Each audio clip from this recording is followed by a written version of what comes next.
My wife cheated and begged me to stay. I did. But one day, she found a lipstick stain on my collar, a shade she didn't wear. Who is she? She whispered. I chuckled and said, don't worry. She means nothing. Just like he meant nothing to you.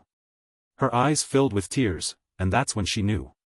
She had created this version of me. I don't know why I came home early that day. Just one of those random things. A gut feeling, maybe. Work was slow, I figured I'd grab dinner for both of us, surprise her. I didn't expect to be the one getting surprised. I walked into our bedroom and saw her sitting on the edge of the bed, her shirt unbuttoned halfway. She had her phone in her hand, but when she heard me, she fumbled with it, like a kid caught sneaking a cigarette. Her face went pale. Her breathing picked up. I just stood there, still holding the takeout bag in one hand. I wasn't sure what I was looking at, but my stomach knew before my brain caught up. She didn't say anything at first. Just stared at me like she was hoping I'd disappear. Like maybe, if she stayed really still, I wouldn't notice the mess she'd made. Then, her phone screen lit up. A text. I didn't see the name, but I saw enough. When can I see you again? Everything inside me snapped into place. The nights she was too tired. The weekends she suddenly needed time with the girls. The way she'd been different lately, more attentive, more affectionate, almost as if she was trying to make up for something. I took a step closer. She flinched. Who is he? I asked. Her fingers tightened around the phone. She swallowed, hard. It's not what you think. I laughed. I actually laughed. A bitter, ugly sound that barely felt like mine. Really? Because I think my wife has been screwing someone behind my back. And I think he just asked her when she can see him again. Am I off base here? Her lips parted, but she didn't speak. She didn't have to. Her silence was my answer. How long? I asked. She squeezed her eyes shut. It was a mistake. How long? Her shoulders shook. A year, she whispered.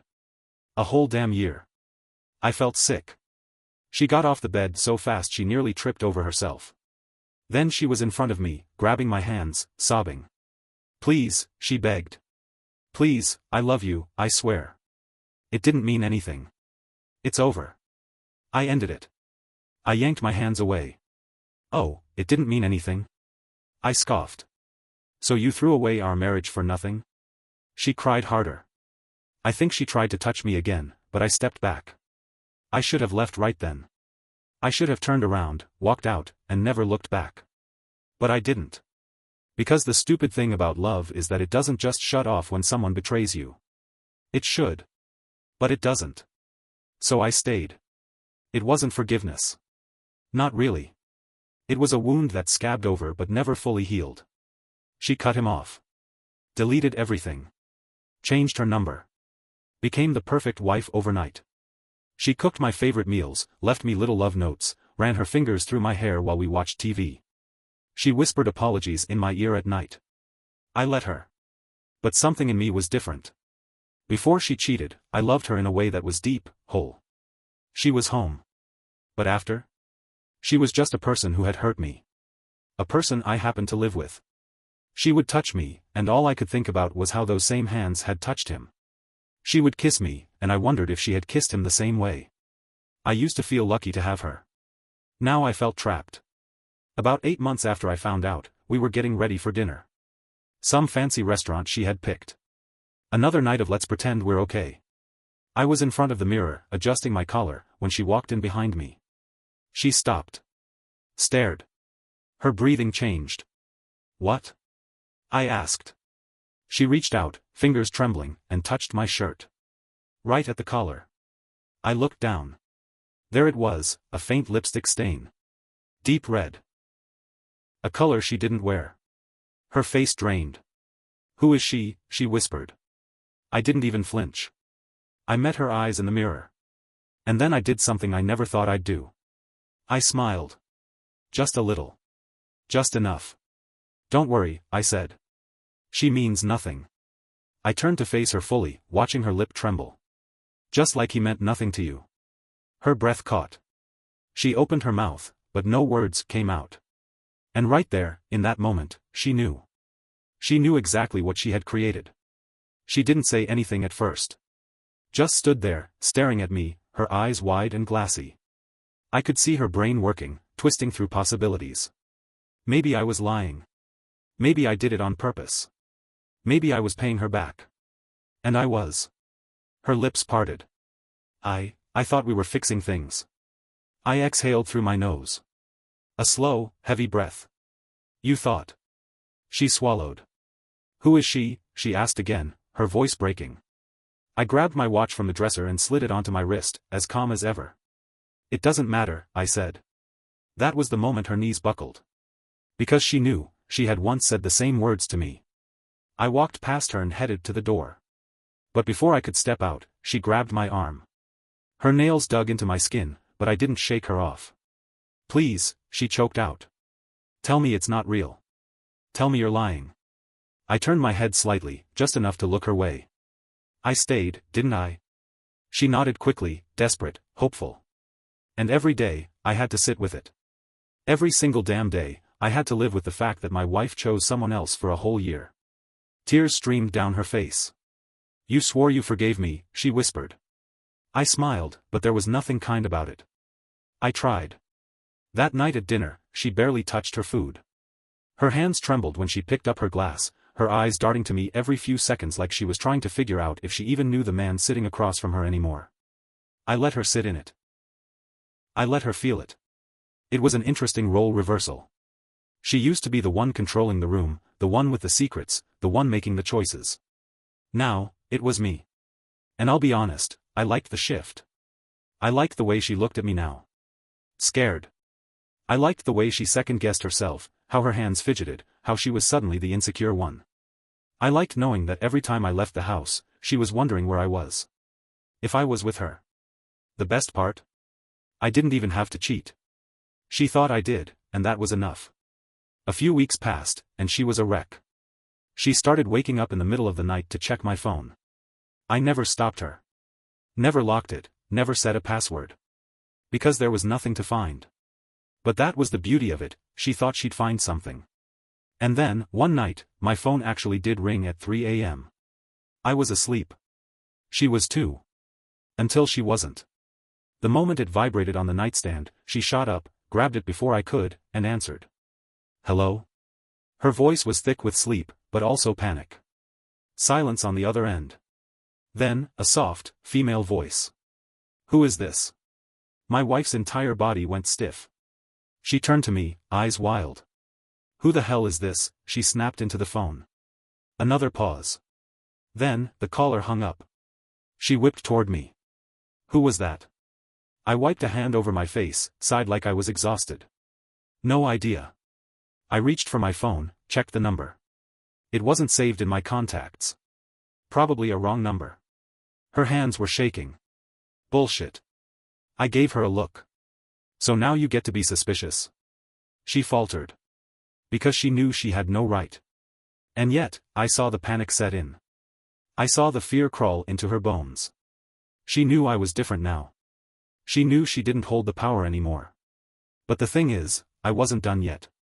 One night, I came home late. Not too late. Just enough to make her wonder. She was waiting in the kitchen, her arms crossed over her chest. Her wedding ring caught the dim light. I walked past her to grab a drink from the fridge, acting like I didn't notice the way she was studying me. Where were you? She finally asked. I took a sip of water. Out. She exhaled sharply. With who? I let the silence stretch long enough to make her sweat. Then I met her eyes and said, why do you care? She paled. I stepped closer, close enough that I could see the way her chest rose and fell, see the redness in her eyes. You didn't care where I was when you were sleeping with him. She flinched. You didn't care when you were lying to me, sneaking off, sending texts while I was asleep. She shook her head, tears brimming. I do care. I swear, I do. I stared at her. Do you? Silence. Then, she did something that almost made me break, she dropped to her knees. Her hands clutched at my shirt. Please. I can't do this. I can't lose you. I should have felt something. Pity. Sadness. Regret. But all I felt was calm. I bent down, cupped her chin, and tilted her face up so she was looking at me. And then I said the words that sent her spiraling, "You lost me a long time ago." Her breath hitched. I pulled away, leaving her there on the cold kitchen floor, broken. But I wasn't done yet. Because I had one more move left. She didn't sleep that night. I could hear her breathing shift every few minutes, hear the rustling of the sheets as she tossed and turned. I could feel her stare burning into my back, as if she was trying to read my mind. But I didn't turn around. I let her wonder. And when I got out of bed early the next morning, showered, dressed, and grabbed my keys, I didn't say a word. She sat up, panic flashing across her face. "Where are you going?" I slid my watch onto my wrist. "Out." The same answer she had once given me, over and over, when she was sneaking off to be with him. I watched the words hit her like a slap. "Wait," she scrambled out of bed, nearly tripping over the sheets. "Can we talk? Please?" I let my fingers drum against the doorframe. "Talk about what?" Her mouth opened, but no sound came out. She didn't even know what to say. So I walked out. And let her drown in her own silence. That evening, I came home to find her in the kitchen, staring at something on the table. Her face was pale. Her hands trembled as she reached for a piece of paper. I stepped inside, shut the door. "What's that?" She turned slowly, holding it up. "I think you should read it." I walked over, plucked the paper from her fingers, and unfolded it. The first line made my blood run cold. "I thought you should know the truth about your wife." I kept reading, my pulse pounding. The letter went into details that even I hadn't known. How she hadn't just been sneaking off to hotels. How she had gone to his house. How she had spent holidays with him while I thought she was at work events. The kicker? It was from his wife. I looked up slowly, the paper crinkling in my hands. "You lied." My voice was eerily calm. Tears welled in her eyes. I didn't know she would, that's not the part I'm talking about." I held the letter up. "You told me it was just some fling. Some mistake. But this? This was a whole other life." She started shaking her head. No, I swear, shut up." She flinched. "For once," I said, "just shut the hell up." Her lip trembled, but she obeyed. I turned away, exhaling hard, trying to keep my hands from shaking. I had already known she was a liar. But this? This was something else. And she knew, she knew, that I was done playing games. I left the letter on the table, grabbed my phone, and walked to the balcony. She followed me. "What are you doing?" I ignored her, scrolling through my contacts. Found the number. Hit call. The ringing felt like a countdown to an explosion. Then, a woman's voice. "Hello?" I glanced over my shoulder. My wife was petrified. "Hey," I said, my voice steady. "I got your letter. Can we talk?" A pause. Then, "Of course. I've been waiting for your call." My wife's eyes bulged. "Wait, what?" I held up a finger to silence her. "Tomorrow," I told the woman. "I'll meet you wherever you want." "Perfect." Click. I turned around. My wife was shaking. "You're meeting her?" "Why?" I leaned in. "Because I'm done just sitting in the dark." And for the first time since this whole mess started, she looked genuinely afraid. The next day, I met her at a coffee shop downtown. A woman sat near the window, dark sunglasses covering her face, her posture stiff. I walked up to her table. "You must be," she pulled off the glasses, and I stopped. She was beautiful. But not in the polished, perfect way my wife always tried to be. There was something raw about her. "Sit," she said. "We don't have much time." I did. She slid a manila envelope across the table. "Before you ask," she said, "yes, I followed them. Yes, I took pictures. And yes, you need to see this." I stared at the envelope. "Why are you doing this?" She let out a humorless laugh. "Because men like him don't deserve to get away with this. And because I know," she tilted her head, eyes sharp. "You're about to make her pay for what she did to you." I met her gaze. And in that moment, an unspoken agreement passed between us. She wasn't just here to warn me. She was here to help me destroy her husband. And I was finally ready to destroy my wife. That night, my wife was waiting when I walked through the door. "Where were you?" I smiled. You tell me. She stiffened. Did you meet her? I tossed the manila envelope onto the counter. Open it. She hesitated. Open it. Her fingers trembled as she reached for it. She peeled it open, pulled out the contents, and her soul left her body. Because inside? Photos. Dozens of them. Her with him. In hotel rooms. In his car. Walking into his house. Kissing him on street corners. My wife gasped, staggering backward. Where did you get these? I leaned against the counter, arms crossed. His wife, I said simply. Turns out, she's just as tired of the lies as I am. Her face crumbled. Oh my God, no, I said. No more, God, now. You did this. And guess what? He's about to lose everything too. Her knees gave out. She grabbed my arm. Please, please don't do this. I love you. I only want you, I smiled down at her. No you don't. Then I pulled away. And left her begging. Again. I had planned it all. The restaurant. The timing. The people who needed to be there. I wasn't going to be the guy who just walked away quietly. No. I was going to bury her in the truth. My wife thought we were going out for a normal dinner. Another one of her attempts to fix us. She had no idea. When we arrived, the place was packed, dim lighting, the hum of conversation, the clinking of silverware. I led her to a reserved table near the center. Then I glanced toward the door. Right on time. He walked in.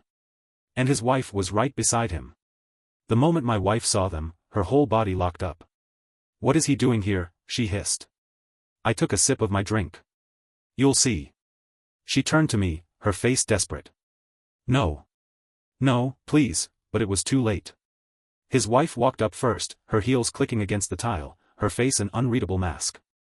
Then he followed, smug, like he still thought he could talk his way out of anything. I leaned back in my chair, arms crossed. Good to see you, I said coolly.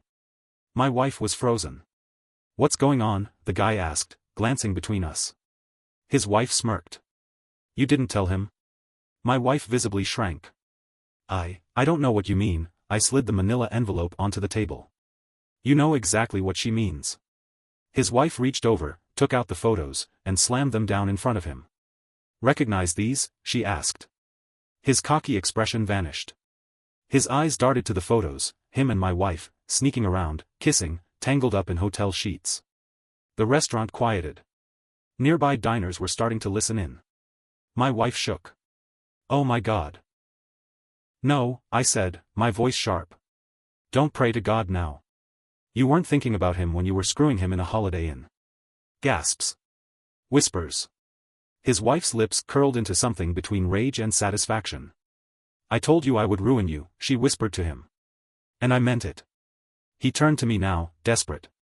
Listen, man, I never meant for this to happen, I barked out a laugh. Oh? You tripped and fell into my wife for a whole year? Please, my wife whispered, eyes begging me now. Please stop, I stood. No. And then I delivered the final blow. You told me it was over, I said, my voice deathly quiet. But it wasn't, was it? Her eyes widened. What? I pulled out my phone. Played the recording. Her voice, clear as day, I miss you. Please don't stop calling me. I just need time to figure things out. Silence. Total, absolute silence. She gasped like I had physically hit her. Where did you get that? I tilted my head. You but dialed me. Asterisk. She collapsed back into her chair, hands flying to her mouth. His wife? She started laughing. A low, humorless chuckle. Oh wow. You are even dumber than I thought. He turned to her. Baby, please, don't you dare baby me. She snatched her drink and threw it in his face. The whole restaurant gasped. Then she stood, straightened her dress, and walked out. My wife turned back to me, full panic mode. I love you. I swear to God, I love you. I stared at her. Blank. Cold. Unmoved. I loved you too. Then I walked away. And I never looked back. She tried everything after that. Calls. Messages. Emails. Please. I made a mistake. Please come home. I ignored her. The house? Sold it. Our joint accounts? Closed them. The photos? They made their way to her boss. Turns out, companies don't like when employees use work trips for affairs. She got fired. And him? His wife took everything in the divorce. House. Money. Kids. Karma had finally come collecting. Months later, I ran into her. She looked different. Thinner. Tired. Makeup smudged, eyes hollow. She froze when she saw me.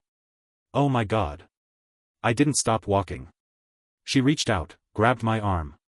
Please, I looked down at her hand. She flinched and pulled away. I lost everything, she whispered. I lost you. I took a deep breath, then nodded. Yeah. Then I walked past her, and this time, she let me go. Betrayal changes people. It turns love into something unrecognizable. I wasn't the same man anymore. And she? She had to live every day knowing she destroyed the one thing that could have been forever. Did I win? Maybe. But one thing was certain, I would never let someone break me like that again. Not ever.